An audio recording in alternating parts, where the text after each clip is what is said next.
Hi hello, വൈഷ്ണവത്തിൻ്റെ പുതിയൊരു വീഡിയോയിലേക്ക് എല്ലാ കൂട്ടുകാർക്കും ഒരിക്കൽ കൂടി സ്വാഗതം. അപ്പോൾ നമ്മളിന്ന് വന്നിരിക്കുന്ന മൈൻക്രാഫ്റ്റ് ആയിട്ടാണ്. അപ്പോൾ പുതിയ മൈൻക്രാഫ്റ്റ് വീഡിയോയിലേക്ക് എല്ലാ കൂട്ടുകാർക്കും സ്വാഗതം. അപ്പോൾ ഞാൻ ഇന്ന് വിചാരിക്കുന്ന ചെറിയൊരു ഷീപ്പ് ഫാം ഉണ്ടാക്കാനാണ്. അതിന് വേണ്ടിയുള്ള സാധനങ്ങളെല്ലാം ഞാൻ ഗ്യാദർ ചെയ്ത് വെച്ചിട്ടുണ്ടായിരുന്നു നേരത്തെ തന്നെ. കുറച്ച് ഗ്ലാസും ഹോപ്പറും അങ്ങനത്തുള്ള ഡിസ്പെൻസറും ഇതൊക്കെ നമ്മൾ നെതറിൽ പോയിട്ട് അതിൻ്റെ കോഡ്സൊക്കെ എടുത്ത് ഡിസ്പെൻസർ ഉണ്ടാക്കി. ഇനി എനിക്ക് വേണ്ടത് 2 ബോയാണ്. അപ്പോൾ ഞാൻ ഇതിനകത്ത് ബോയൊക്കെ തപ്പി. എൻ്റെ നേരത്തെ ബോയൊന്നും കിട്ടിയിട്ടില്ല. അപ്പോൾ ഞാൻ ബോയ് ഉണ്ടെങ്കിൽ നമുക്ക് ഡിസ്പെൻസർ ഉണ്ടാകും. 2 ഡിസ്പെൻസർ. ആ 2 ആടിനെ വെച്ചിട്ടാണ് എന്താ പറയുക ആ ഒരു ഷീപ്പ് ഫാം ഉണ്ടാക്കാൻ ഉദ്ദേശിക്കുന്നത്. നമുക്ക് 2 ഫാം തന്നെ മതി. അത് കുറച്ച് നാളാകുമ്പോഴത്തേക്ക് ഒത്തിരി നിറയും. അപ്പം ഞാനിനി ആ ഡിസ്പെൻസർ 2 ഉണ്ടാക്കണം. അപ്പോൾ അതിന് വേണ്ടി ഞാനിനി 2 ബോയ് കളക്ട് ചെയ്യണം. അപ്പോൾ ഞാൻ ആ ബോയ് ഒന്ന് കളക്ട് ചെയ്യട്ടെ. അപ്പോൾ ഞാൻ നമ്മുടെ ബോ കളക്ട് ചെയ്യാൻ വേണ്ടി വന്നതായിരുന്നു. ഷീൽഡൊന്നും എടുക്കട്ടെ. അതൊക്കെ ഇവിടെ മൊത്തം മോബ്സ് ഉണ്ട്. ഇവന്മാരിങ്ങാണ് നമുക്കൊരു ബോ എല്ലാം തന്നാൽ. നമ്മൾ മൈനിങ് ചെയ്യുന്ന സ്ഥലത്തോട്ട് വന്നതാണ്. അന്നേരം കുറച്ച് അബദ്ധം പറ്റി ഞാൻ കുറേ താഴോട്ടിങ്ങ് പോകുന്നു. ഇല്ല, അവൻ തന്നിട്ടില്ല. അപ്പം എൻ്റെ ഇത് മഴ പോലെ വന്നുകൊണ്ടിരിക്കുക. ഇവിടെ ഫുള്ള് മോബ്സാണ്. അത് തട്ടിയിട്ട് നടക്കാൻ പറ്റുന്നില്ല. ഞാൻ ആ മണ്ടേതാണ് അവിടെ ലൈറ്റ് വെച്ചിരിക്കുന്നത്. നമ്മളവിടെ ആയിരുന്നു വന്നത്. ഞാൻ അതിനകത്തോട്ട് അടിച്ച് ചാടി ഒരു വെള്ളത്തിൽ ഒഴുകി ഇങ്ങനെ വരും. പിന്നെ അതെ ഒരു ഡയമണ്ട് ഇട്ടിട്ടുണ്ട്. മൈൻ ചെയ്തെടുത്തേക്കാം. ഒരെണ്ണേ ഉള്ളൂ. പിന്നെ ഇവിടെ കുറച്ച് ഗോൾഡ് ഉണ്ട്, അതും കൂടെ എടുത്തേക്കാം. എയർലി ഗെയിമിലൊക്കെ നമുക്ക് ഗോൾഡ് ഇങ്ങനെ ഒപ്പിക്കാൻ പറ്റും. നമുക്ക് ഇത് കഴിഞ്ഞിട്ട് ഇരുപതിൻ്റെ ക്രീപ്പറേ അതാരാ ഇമാര് പറ നമുക്ക് അടുത്തത് അവിടെ ക്യാരറ്റ് കൊള്ളാം. ക്യാരറ്റൊന്നും വലിയ ആവശ്യമില്ല. നമുക്കൊരു 2 ബോ മതി. ഇവിടെ കുറച്ച് സ്പൈഡറും സ്പൈഡർ ഇതിനൊക്കെയാണോ വരുന്നത്? എൻ്റെ പിന്നെ ഓക്കെ പൊന്നെ, ഞാനൊന്നെങ്കിൽ ചാവടാ. ഓക്കെ, ഇവിടെ ആയിരങ്ങളുണ്ട്, പിടിച്ചെടുത്തേക്കാം. അവിടെ ഉണ്ടോ? 2 ഞാൻ കണ്ടു. കുഴിയ അതേ ഒരെണ്ണം താഴെ ഇരിക്കുന്നു. ടോർച്ച് വെച്ചേക്കാം. ഇവിടെ ഒരു ടോർച്ച് അടച്ചേക്കാം. ഓക്കെ, ഇനി നമുക്കിത് മൈൻ ചെയ്തെടുക്കാം. 2 ഉണ്ട്. ഓക്കെ, അങ്ങനെ നമുക്ക് 3 ഡയമണ്ട് ഇട്ടിട്ടുണ്ട്. കുടിച്ചെടുക്കാം. വേറൊരെണ്ണം അതിൻ്റെ മേളിലുണ്ട്. അതും കൂടെ നമുക്ക് പിടിച്ചെടുക്കാം. കുറച്ച് ഗോൾഡും ഉണ്ട്, നമുക്ക് ഗോൾഡും കൂടെ എടുക്കാം. ബോ കണ്ടുപിടിക്കാൻ വന്നിട്ട് നമ്മളിപ്പോൾ കിടന്ന സ്കെൽട്ടൻ്റെ വെടി കൊണ്ട് ചത്തേരാം. മിക്കവാറും നമുക്ക് രാത്രി ആകുമ്പോഴേ വെളിയിൽ ഇറങ്ങിയിട്ട് കുറച്ച് സ്പൈഡറിനെയൊക്കെ തപ്പാനേ പറ്റത്തുള്ളൂ. ഞാൻ അപ്പോൾ അതൊന്ന് നോക്കാം. അപ്പോൾ ഞാനിനി വെളിയിലോട്ട് ഇറങ്ങിയിട്ട് അവിടെ വല്ല സ്പൈഡറിനെ കിട്ടുമെന്ന് നമുക്ക് നോക്കാം. ഇപ്പോൾ ഞാൻ വെളിയിലോട്ട് വന്നിട്ടുണ്ട്. ഇവിടെ വന്നപ്പം രാത്രി ആയിരുന്നു. ക്രീപ്പറേ അതേ സ്പൈഡറുണ്ട്, നമുക്ക് കൊല്ലാം. 2 സ്ട്രിങ് കിട്ടിയിട്ടുണ്ട്. എൻ്റെ അതെവിടുന്ന് അവിടെ ഇപ്പോൾ ഉണ്ടോ? ഇതാണ്. അതേ ഒരെണ്ണം പോകുന്നു. നമുക്ക് വേണേൽ തീർക്കാം. കടാ സ്ട്രിങ് കടാ. ഒരെണ്ണേ തന്നുള്ളൂ. എത്രണ്ണമായി? 3 ആയതേ ഉള്ളൂ. ഇതാരാ? എവിടെ നിന്നൊക്കെയാണ് അടി വരുന്നതെന്ന് അറിയത്തില്ല. ഞാനിപ്പോൾ ചാവും. ഓടിയേക്കാം. ഒറാബി ഓടി വന്നിട്ടുണ്ട്. ഇതിൻ്റെ പൊന്തക്കാട്ടിൽ നിന്നൊക്കെ ക്രീപ്പർ ഇറങ്ങി വരുന്നു. അതേ സ്പൈഡർ ഇവിടെ മരത്തെ തൂങ്ങി കളിക്കുന്നു. അതിൻ്റെ പുറകെ ക്രീപ്പർ പൊട്ടല്ലേ. അതെന്തായാലും നമുക്ക് സ്ട്രിങ് കിട്ടി. ഓക്കെ, 4 സ്ട്രിങ്ങായി. 3 സ്ട്രിങ് മതി നമുക്കൊരു ബോയ് ഉണ്ടാക്കാൻ. അപ്പോൾ ഇനിയും 2 എണ്ണം കൂടെ വേണം. 3 സ്ട്രിങ് മതി തോന്നുന്നു എൻ്റെ ഒരു ഓർമ്മയിൽ. അപ്പോൾ ഞാൻ അടുത്ത സ്പൈഡർ അതാണ് സ്പൈഡർമാൻ ചത്തി.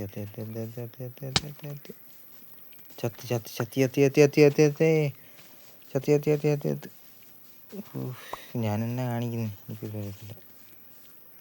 എൻ്റെ PvP സ്കില്ലൊക്കെ ഉപയോഗിച്ച് ഞാൻ വീട്ടിലെത്തിയിട്ടുണ്ട്. നമുക്ക് സ്ട്രിങ് ആവശ്യത്തിനുള്ളതായി. ഇപ്പോഴും ഒരേ ഹാർട്ടിൽ തന്നെ നിൽക്കുക. ഞാൻ ഒരു വട്ടം ചത്ത്, എന്നിട്ട് ഞാൻ വീണ്ടും പോയതാണ്. വീണ്ടും ഒരു ഹാർട്ടാക്കി അവന്മാർ അടിച്ചു തന്നു. വേണ്ട, നമുക്ക് 6 സ്ട്രിങ് കിട്ടിയിട്ടുണ്ട്. ഓക്കെ, ഇനി ഈ സ്ട്രിങ് വെച്ച് നമുക്ക് ബോയ് ഉണ്ടാക്കാം. അപ്പം ഞാൻ കിടന്നുറങ്ങിയിട്ട് നമുക്ക് പതുക്കെ കിടന്നുറങ്ങണ ഇത്രയും ഫാർ പോരെ. നേരം വിളിക്കാറായോ? അത് കൊള്ളാം. ഈ ചാന്തിര. ഓക്കെ, അപ്പോൾ നമുക്ക് നമുക്ക് ബോയ ഉണ്ടാക്കാം. മറ്റേ ഇതൊക്കെ ഇവിടെ തൽക്കാലം ഇതൊക്കെ എടുത്ത് ഇതിനകത്ത് വെച്ചേക്കാം. മൈനിങ് ആയപ്പോൾ കുറേ ബ്ലോക്കൊക്കെ കിട്ടി. അതൊക്കെ നമുക്ക് തിരിച്ചെടുത്ത് വെക്കാം. ഇനി ഇതിനകത്ത് ഒരു ക്യാരറ്റ് കണ്ടിട്ട് അതിനകത്ത് ഡയമണ്ട് എടുത്ത് വെച്ചേക്കാം. അപ്പോൾ നമ്മുടെ 8 ഡയമണ്ട് ആയിട്ടുണ്ട്. ഇരിക്കട്ടെ, മുകളിലൊക്കെ എടുത്ത് വെച്ചേക്കാം. ഓക്കെ, ഇനി ഇതിനകത്ത് ക്യാരറ്റും സീഡും പൂക്കളും അങ്ങനത്തെ കുറച്ച് സംഭവമൊക്കെ എടുത്ത് വെക്കാം.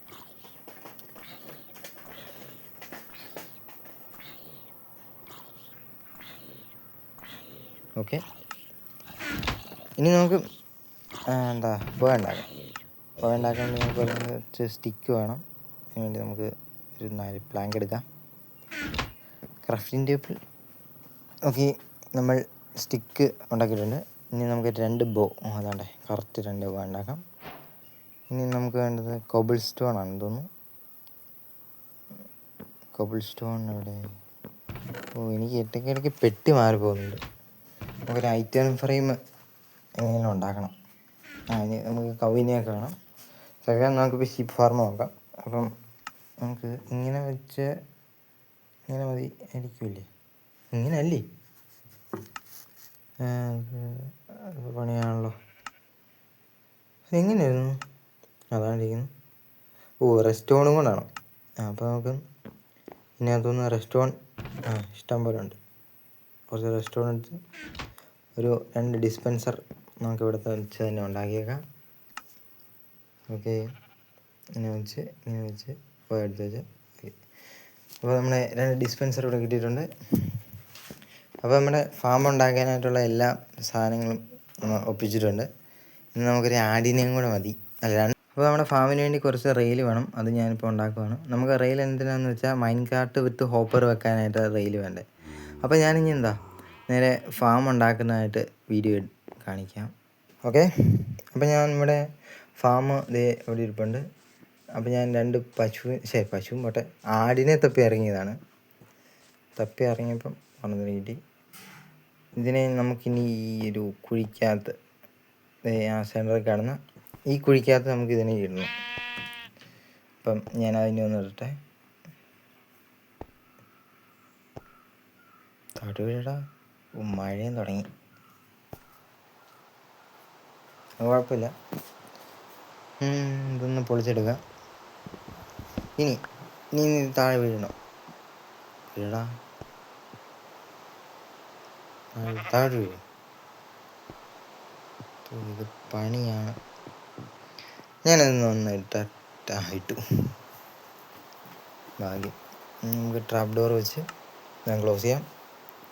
ഓക്കെ, നമുക്കിനി അടുത്ത ആടിനെ തപ്പി ഇറങ്ങാം. അവിടെ അടുത്തെവിടെയെങ്കിലും കുറച്ച് ഷീപ്പ്. മഴയായതുകൊണ്ട് ഭയങ്കര ഒച്ചയായത് മഴയത്ത്. അപ്പോൾ ഞാനിനി ഒരു ആടിനെയും കൂടെ ഒപ്പിക്കണം. നമ്മുടെ പശു നിൽപ്പുണ്ട്. നമുക്കിനി ഒക്കെ വെച്ച് ലെതറൊക്കെ ഉണ്ടാക്കണം. അപ്പം ഒരാടിനെയും കൂടെ ഞാനൊരു കാര്യം, ആ ആടിനെ ഞാൻ ഇവിടെ ഒന്നും കാണുന്നില്ല. ഞാൻ ഒന്ന് അപ്പുറം വരെ പോയിട്ട് തിരിച്ച് വരുമ്പോഴത്തേക്കും ഇവിടെ ആട് സ്പോണായി കാണും. അപ്പം ഞാൻ അപ്ഡേറ്റ് ചെയ്യാം. ഫൈനലി നമുക്കൊരു ആടിനെ കിട്ടിയിട്ടുണ്ട്. ഞാൻ അപ്പുറം വരെ പോയത് വന്നപ്പോഴത്തേക്കും മഴയൊക്കെ തീർന്നിട്ടുണ്ട്. എന്തായാലും നന്നായി. ഇനി ഇവനെയും കൂടെ മുമ്പത്തെ പോലെ തന്നെ ആ ഒരു ഇപ്പുറത്തെ ഹോളിനകത്തോട്ട് നമുക്ക് ഇടണം. എന്നിട്ട് ഇതെങ്ങനെയാണ് വർക്ക് ചെയ്യുന്നതെന്നൊക്കെ ഞാൻ പറഞ്ഞുതരാം. ഇവനെ ഒന്ന് കൊണ്ടുവരട്ടെ. ഇവന്മാരെ കൊണ്ടിടാൻ ഭയങ്കര പണിയാണ്. ഇവന്മാരെ ഒരുമാതിരി കുണി നടക്കും. അതാണെങ്കിൽ ഒറ്റ ഹോളാണ്, അതിനകത്തൊരു വീഴാനും പാട്. കുതിരയെ മാറ് പറഞ്ഞാൽ നമുക്കൊരു കുതിരേനെയൊക്കെ ഉണ്ടെങ്കിൽ കുറച്ചും കൂടെ എക്സ്പ്ലോറിങ്ങിനൊക്കെ നല്ലതായിരിക്കും. ഞാനൊന്ന് പൊട്ടിക്കട്ടെ. പോലെ പോയാ കുട്ടാ കയറി വന്നു. ബാ ഇതിനകത്തോട്ട് വീടും. എന്നെ കൊണ്ട് പറ്റും. പണിയാണല്ലോ, വെറുതെ എൻ്റെ സമയം കളയില്ല. വീഴാ കുഴിക്കാത്തോട്ട് എന്നാ പറഞ്ഞ വീഴാ. ഇത്രേ ഉള്ളൂ. ഓക്കെ, അപ്പം അതിനെ നമ്മൾ വെച്ചിട്ടുണ്ട്. ഓക്കെ, ഇതാണ് നമ്മുടെ ഫാം. അതെന്താ തിന്നിട്ടും വർക്കാവാതെ? ഊള് വല്ലതും വന്നു? ഊള് വന്നില്ലല്ലോ. സാധാരണ അവൻ തിന്നിട്ട് വർക്കാവേണ്ടതാണ്. അതെന്താ വർക്കാവാത്തെ? അതെന്താ സംഭവമെന്ന് ഞാനൊന്ന് നോക്കട്ടെ. അത് വലിയ കുഴപ്പമൊന്നും ഇല്ലായിരിക്കും. ഞാൻ എന്തെങ്കിലും തെറ്റിച്ചായിരിക്കും. തെറ്റിക്കാനായിട്ടൊന്നുമില്ല, ജസ്റ്റ് ഒരു കുറച്ച് സംഭവത്തിൻ്റെ ആവശ്യമൊക്കെ ഉള്ളൂ. എന്തായാലും ഞാനത് നോക്കിയിട്ട് വരാം. അങ്ങനെ നമ്മുടെ ഓട്ടോമാറ്റിക് വൂൾ ഫാം ഇവിടെ വർക്കായിട്ടുണ്ട്. നേരത്തെ വലിയ കുഴപ്പമൊന്നുമില്ലായിരുന്നു, ഞാൻ ഫിക്സ് ചെയ്തിട്ടുണ്ട്. ഒരു ചെറിയൊരു മിസ്റ്റേക്ക്, നമ്മുടെ വൂളൊക്കെ ഇതിനകത്ത് വന്നിരിപ്പുണ്ട്. ഓക്കെ, അങ്ങനെയാണ് ഈ ഫാം നമ്മൾ വർക്കാവുന്നത്. ഉണ്ടോ? നിങ്ങൾക്ക് കാണാനും പറ്റി. അവൻ പുല്ല് തിന്നപ്പം അവൻ്റെ എന്താ വൂള് ഇട്ടിട്ടുണ്ട്, അവിടെ വന്നിരിപ്പുണ്ട്. ഇവനെന്നെ കഴിക്കടാ. പിന്നെ എല്ലാം പറയുന്നതൊക്കെ അവൻ കേൾക്കുന്നുണ്ട്, നല്ല കുട്ടി. ഓക്കെ, അപ്പോൾ നമ്മുടെ ഫാമുകൾ വർക്കായിട്ടുണ്ട്. ഇവിടുത്തെ ഗ്രാസ് ആ ബ്ലോക്കിലോട്ട് പടരും, അപ്പോൾ അവന്മാർക്ക് കഴിക്കാൻ പറ്റും. അതിനാണ് നമ്മൾ ഗ്ലാസ് വെച്ചേക്കുന്നത്. ഓക്കെ, ഞാൻ ഇങ്ങനെ വർക്ക് ചെയ്യുന്നതെന്ന് പറഞ്ഞുതരാം. അതിന് മുമ്പ് കുഴിക്കട്ടെ. ആ ഇരിക്കുന്ന ഡിസ്പെൻസർ കണ്ടോ? ഇരിക്കുന്ന ഡിസ്പെൻസറിന് ഒരു പ്രത്യേകത ഉണ്ട്. ഡിസ്പെൻസർ എല്ലാം മൂവിനും നമുക്ക് സെൻസ് ചെയ്യാൻ പറ്റും. ആ സെൻസ് ചെയ്യുമ്പോൾ അത് പവറായിട്ട് ഈ റെസ്റ്റോറൻറ്റിലോട്ട് അത് പവർ കൊടുക്കും. അപ്പോൾ റെസ്റ്റോറൻറ്റ് പവർ ചെയ്യുമ്പോൾ ഇതിനകത്ത് ഞാൻ സിസർ എടുത്ത് വെച്ചിട്ടുണ്ട്. മുമ്പ് ഇത് വെച്ചില്ലായിരുന്നു, ഇതാ വിഷയം വന്നത്. അപ്പോൾ ഈ സിസർ വെക്കുമ്പോൾ ഇത് വർക്കാവും. അല്ല, സിസറിന് പവർ കൊടുക്കുമ്പോൾ ഇത് വർക്കാവും. അങ്ങനെയാണ് നമ്മുടെ ഈ ഫാം വർക്കാവുന്നത്. നിങ്ങൾക്ക് ഉണ്ടാക്കാനാണ്, വലിയ ലാഗൊന്നും ഇല്ലാതെ നല്ലപോലെ വർക്ക് ചെയ്യുന്നൊരു ഫാമാണ്. അപ്പം ഇന്നത്തെ വീഡിയോ ഇത്രേ ഉള്ളൂ. എല്ലാ കുട്ടികളും ലൈക്ക് ചെയ്യുക, ഷെയർ ചെയ്യുക, സബ്സ്ക്രൈബ് ചെയ്യുക. അപ്പോൾ tata bye, see you, love you, take care.